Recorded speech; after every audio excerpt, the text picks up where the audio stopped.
So, welcome everybody. We are live at Romanian Testing Conference 2023. It's the first season of podcast Shift Happens, and we are here with Vernon Richards. So, good morning, Vernon. And Greetings. Let's start by giving you the opportunity to introduce briefly yourself. Just have the viewers know who are you. Boy, okay, so hello, greetings. I am Vernon. I am from Leicester in the UK. That's Leicester, not Leicester. And I've been testing for 20 years. I don't know if there's going to be any video with this podcast. You're probably thinking, 20 years? How can somebody so young and handsome be testing for 20 years? But it's true, 20 years. I started testing video games, and since then I've done all kinds of cool stuff. Worked on Formula One racing teams, worked for airlines, and more recently I've started presenting and stuff, and that's taken me all over the world. So being a nerd can take you all over the world. That's pretty cool, yeah. Pretty amazing, yeah. Quite amazing indeed, yeah. What is it with game testing? I asked Hillary in the morning too. Is it playing or it's really tough thing to do while doing game testing? Hillary has got much more recent experience that she's doing it now. I did it that was my first testing job 20 years ago. And back then, you have to look for bugs and look for problems, but part of it is you have to play the game, see if it's fun, give that feedback, see what's not fun. So I shouldn't grumble too much. Ultimately, my work tools were a PlayStation control pad and headphones. I mean, life was not too bad. What not to like, indeed. Yeah. Are they still doing this way, or it's like releasing a beta testing version and you have like the kids at home testing the new version of a game? Or no, there are still game studios with games testers, as far as I know. I mean, it was different when I was doing it because I don't know if the listeners or the viewers are going to remember this, but when I was testing video games, I was testing on the PlayStation. And these were not connected to the internet. And we used things called CDs and DVDs. Yeah, it's like that circle thing, right? The shiny circle thing you may have seen on your grandparents' shelf. Could be that thing. But the consequences of that were you had to make sure the game was right, because you would take the gold master and send that off to the factory, and it would be printed en masse, thousands and thousands. Yeah. If there was a problem on that thing, it was big trouble. So, yeah. Is this what made people starting their career back then, making them more responsible and more professional? And are the things changed these days? And the technology is good, it helps us, but also can... I'm laughing because I'm thinking about my friends, my teammates from back in the day, responsible and professional. I don't know how we all got jobs. There were like two of us in the team who made sure that we got our work done. So shout out to you, Chris. Shout out to you, Mark, if you're listening. The rest of us were just absolute clowns. But the thing was, it was enjoyable. They were a really good team. It's a really difficult environment at times. So I learned a lot there. From my friends, from my teammates, especially from Chris, especially from Mark. And another guy who joined a bit later called Steve. So that was, it was good. But these days, the budgets, I mean, it was true then, but it's even more so now. The budgets for these games, they're at least as much as for a really high profile game, it's like a Hollywood film budget. Like it's not small money. It's more and more professional, it's more and more serious, more and more credible. Cool. Yeah, indeed. This is what happens. I've read about it recently and I was like amazed. Really? Are you guys playing with so much money? And so, first time at RTC or not? It is. Yeah, it's my first time. I was supposed to... in Romania too or not? No, I was in Bucharest maybe 7 years ago. Mm-hmm. But I've made the same mistake now that I made then. Like I didn't give myself enough time to actually go and explore the city that I'm in. So I God willing, I'll come back to RTC and I am going to try not to repeat that mistake. because I would like to see the 10 more city. days, yeah. Yeah, because I'm from Leicester or Leicester, where I'm from. It is extremely flat, and like when I'm flying into the airport here and I'm seeing all these hills, and there's like, is that a mountain? These are mountains. Like, so I want to go and experience those in the flesh, if that makes sense. I'm just gonna quickly share this story. So we were laughing about the Leicester and Leicester thing because it happened to me. And actually, in Leicester is where me and Andrei, that is the co-founder of Romanian Testing Conference, met. We were both trainers there for the same company, and I was the developer and he was the tester, and I was sharing with him the same story. When I heard Romanian voice on the hallway, I went there, who are you? I'm doing this. Me? Oh, the same. And we noticed that we're gonna spend together 2 weeks in Leicester. Amazing.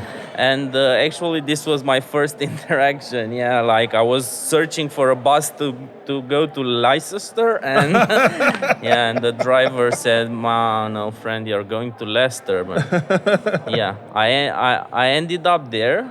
And it was right the place where I was able to meet Andre, and then I found out about the conference, and we started doing things. So it's a small world, and I'm gonna claim responsibility for the success of RTC on behalf of Leicester. Thank you very much.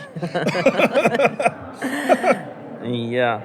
So what do you think about the team that was selected this year, enabling change? Wow, what does change represent in your life or your career?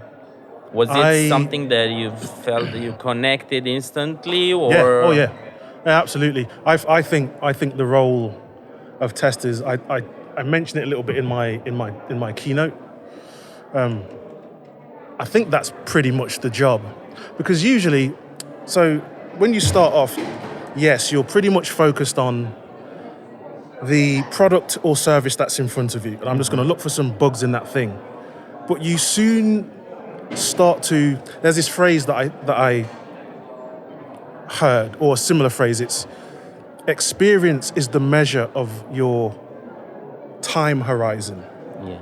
Or your scope. So as you start to get more experience, you start to realize, actually, if this thing over here changed, that has got nothing to do with, well, on the face of it, has nothing to do with what I'm testing.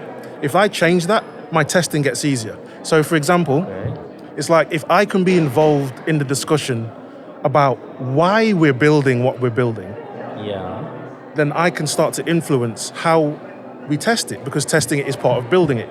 Okay. But people's first instincts or first impressions is that isn't anything to do with testing. And it's all to do with testing. So I think testing is all about change. I really like what you just said, and to be honest, it's like a keyword that I've been hearing about in the last couple of years in the teams that I've been working with. Just like everybody else doing agile, we have retrospectives from time to time, right? Yeah. And this is the idea that I hear more and more in the last years.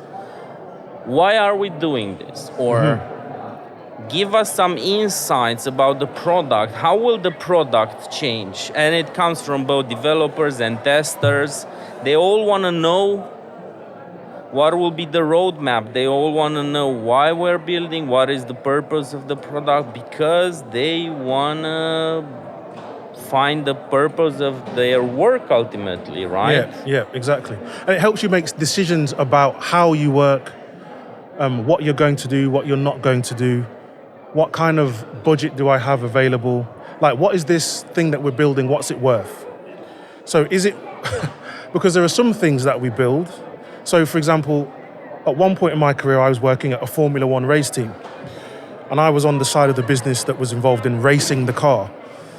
I mean, I'm just using this extreme example, it's a fake one, but if I decided that I needed to do a test that required us to destroy the Formula One car, I would need to be able to justify that return.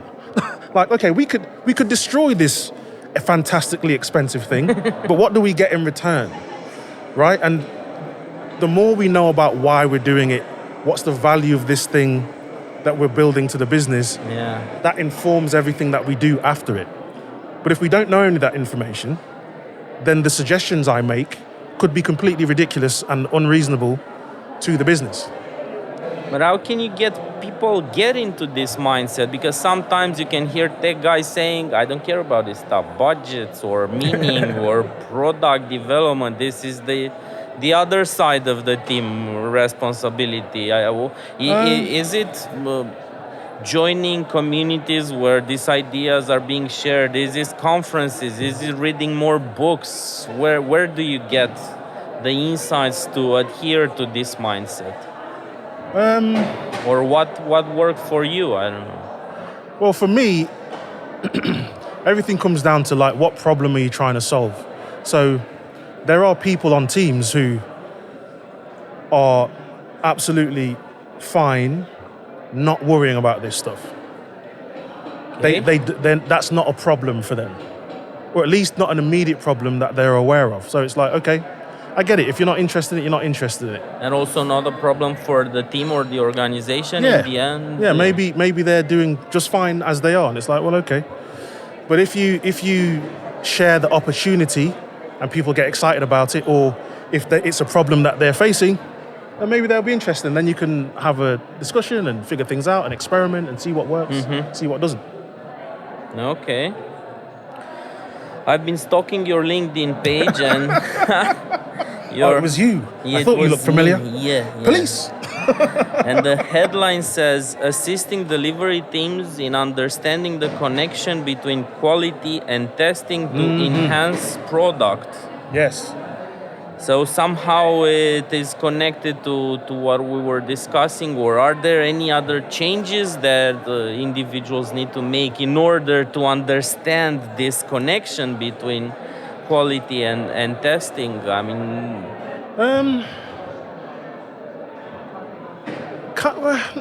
Yes and no. I mean, I could probably expand a little bit on what we were just talking about. I would say the thing you got to remember is it's a people business. Like, it's everything is a people problem. You've probably heard people quote Jerry Weinberg before, who says no matter what it looks like at first, it's always a people problem.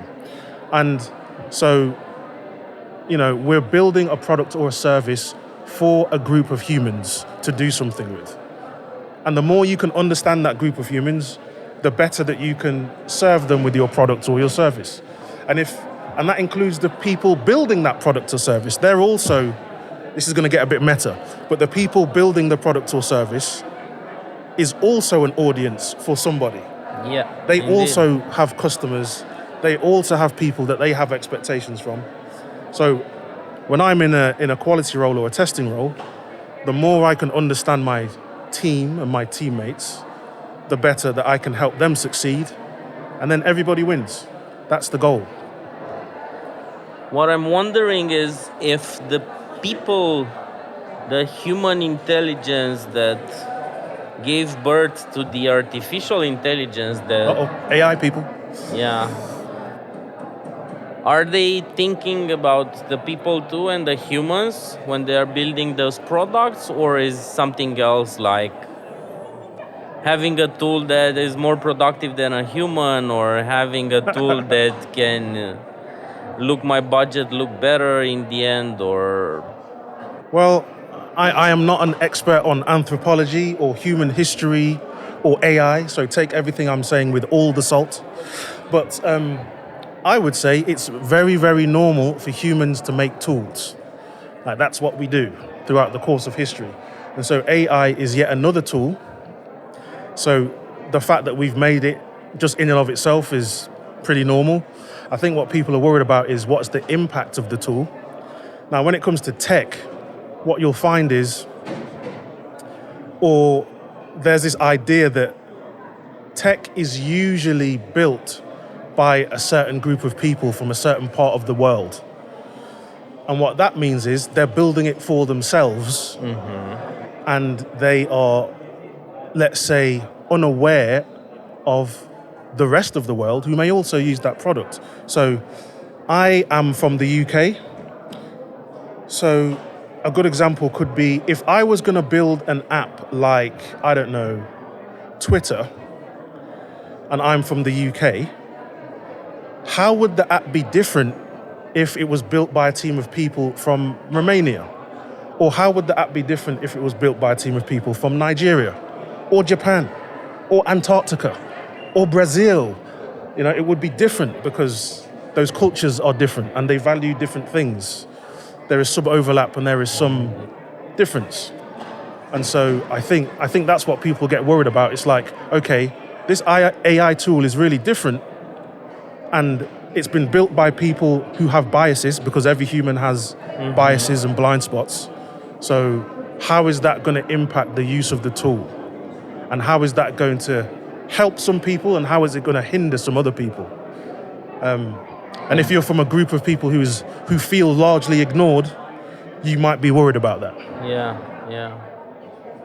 Do we need regulations for it? Like, I don't know, we have regulations for a website that sells something. Yeah. We have regulations for different tech tools. So Yeah, I wouldn't be surprised if there's regulation. But does regulation solve all problems? Is it used in a way that makes sense? Now I'm about to get political now. I'm going to say and no. they are made by people who are Yes, also biased and correct, who also and they have a have- group of people around that might Yes, say, on the face of it, they have an agenda that is supposed to be for the people. But is it really? Like, I Yeah. don't know. So, another thing that I know about you is that you are a quality coach and a community leader, okay? Okay. Where do you get your motivation? What drives your motivation to do this? That's easy. That's. I like people. I think it's going to sound very cheesy, but I just think people are absolutely amazing and incredible and interesting. So, coming to events like Romania Testing Conference, it's all about meeting the people because there are hundreds of ridiculously intelligent people here doing cool things, doing amazing things. So that's where I get my energy. Yeah, I've just read a couple minutes ago on a LinkedIn post someone saying, "Oh, I'm so happy to see Vernon on stage again. He has so much energy, and I think everybody will love him on stage. So you are the one that brings energy to the others. But does it mean that somehow at the end of the day you have to take your energy from somewhere else, or it's also other people that gives you energy in the end? You know that the idea of extroverts and introverts, and extroverts get their energy from people, and introverts get their energy from being alone. Yeah, I think I'm in the middle, you're in the middle. or I think I can get energy from both sources. So, yeah, I can get my energy from people, but I can also get it from being on my own. So, while I'm here, if I need to rest, then I just go and rest. But then when I come back and I hang out with cool people on podcasts or the attendees or, the video guy who's a very handsome and cool individual, then yeah, I have a good time. Yeah, everything's cool. That's really great. We were wondering also if this work of you of helping others, does it get anything to you besides this energy sharing that we've been discussing? Is there anything else that helped you? I don't know, if you were to recommend some new guy in the industry, it's perfect fine to do this because in the end you also gain this or that. Listen, man. Listen. This is gonna... Man, I could talk about this all day. Okay, so... there's this idea... This is gonna sound a little bit woo-woo, so if you don't like woo-woo stuff, I apologize. But I was listening to some stuff by Jim Rohn.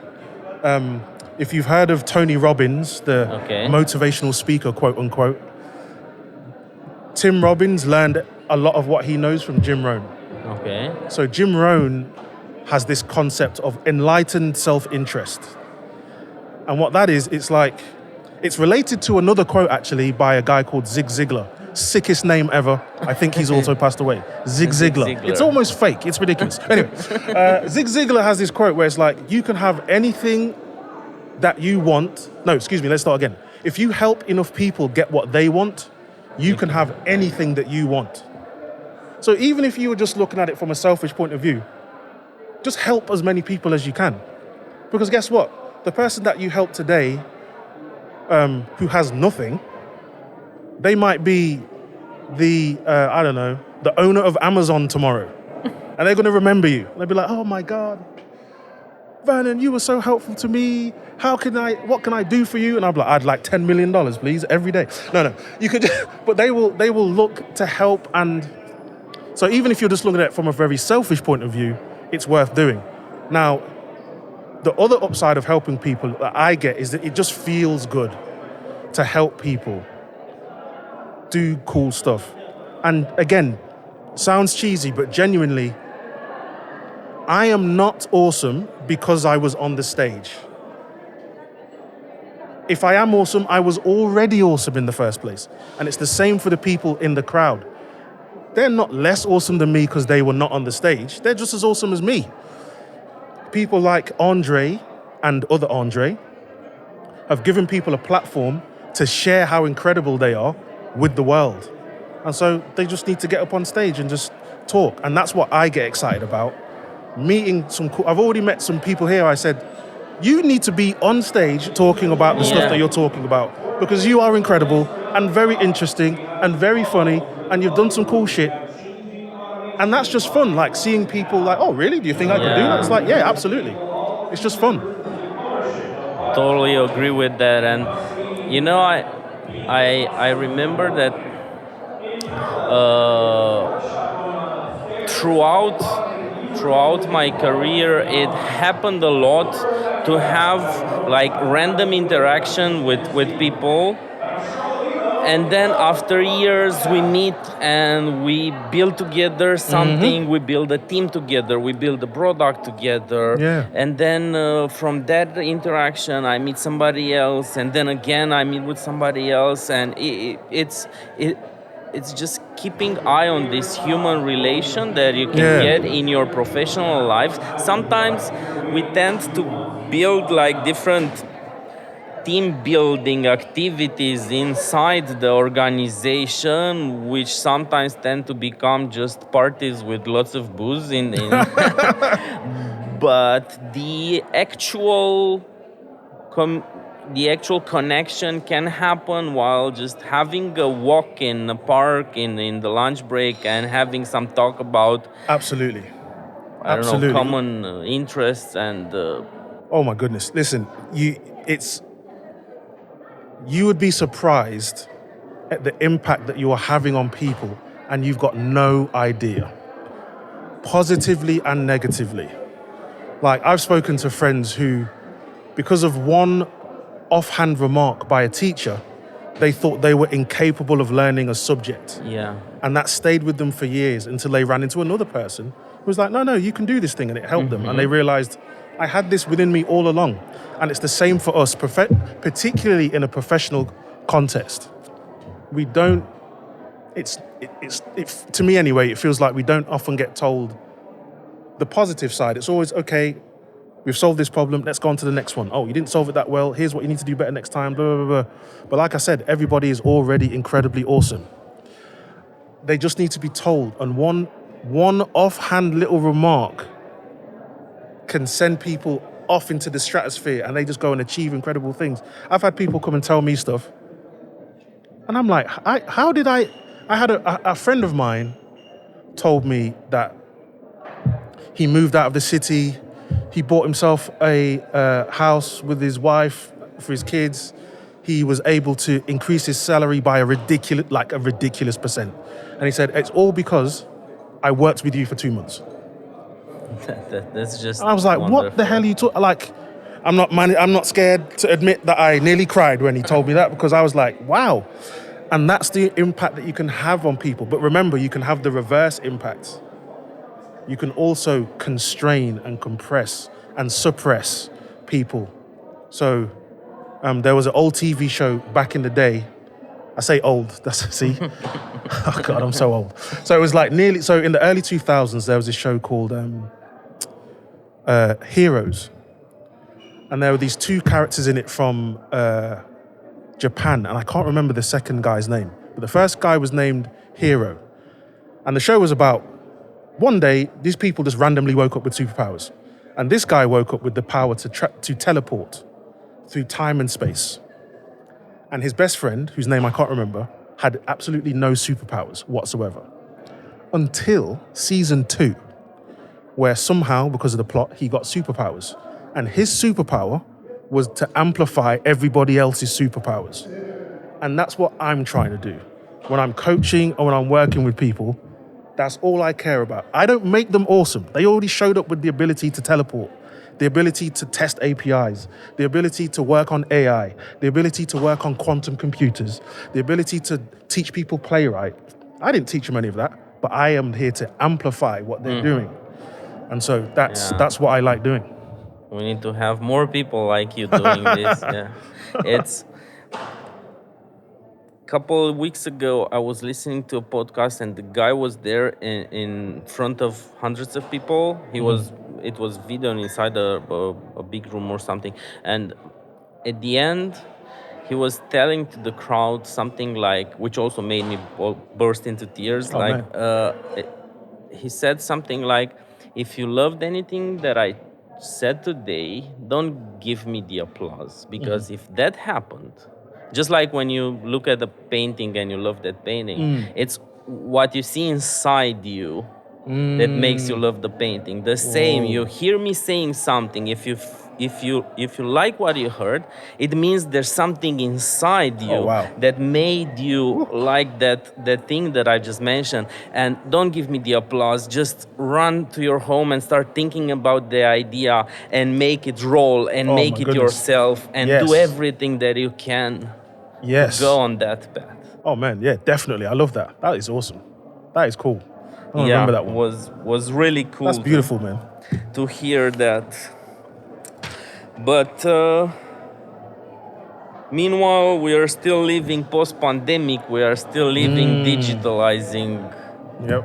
the lives, right?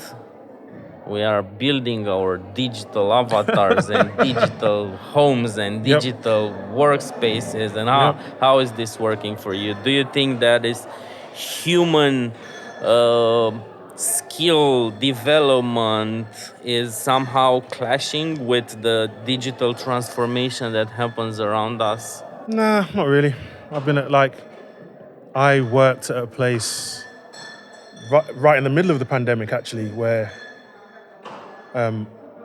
I didn't meet. In fact, I didn't meet all of the team. I met most of the team maybe right towards the end of when I stayed there, and I was there for nearly close to a year. And I was still able to make connections with people, but don't misunderstand me. Like, meeting people in 3D is always, makes it easier to forge those connections, but it's not impossible if, I'm in Leicester and you're in Cluj, and that the only connection we have is on video calls or on Twitter. Do we need some LinkedIn. ground rules like Yeah.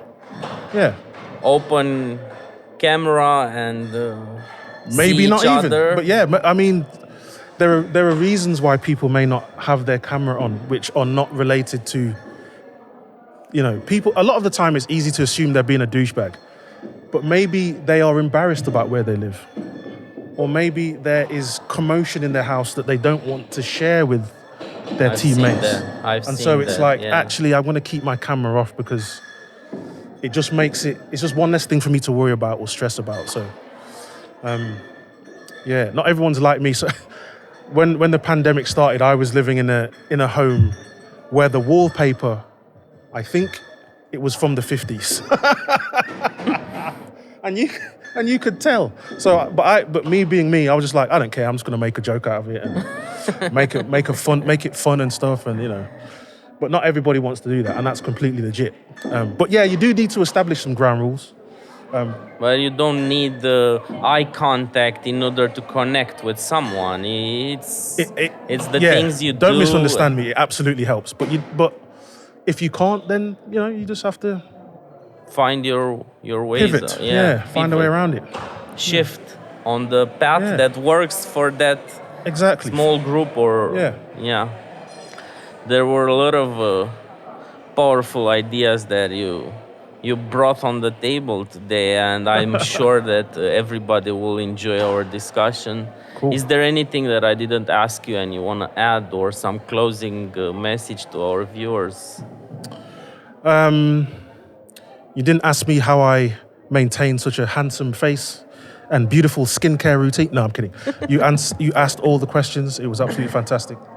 I enjoyed myself. I'm very glad that I met you.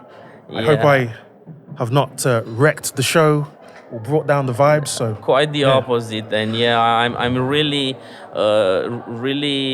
happy that I got this opportunity, because I had so intense discussions. Somehow these microphones that we have between us makes us also explore a lot of ideas quickly, and we had really powerful discussions during this podcast season. It was great. Thanks a lot for doing this and oh, thanks for joining inviting me. us in our first season. So also thank you everyone for watching us. We were live at Romanian Testing Conference 2023. I was Alex Moncei, your host, and don't forget to check out soon. We're gonna be on Facebook, YouTube, Apple, Spotify. So thanks, and see you in the next episode.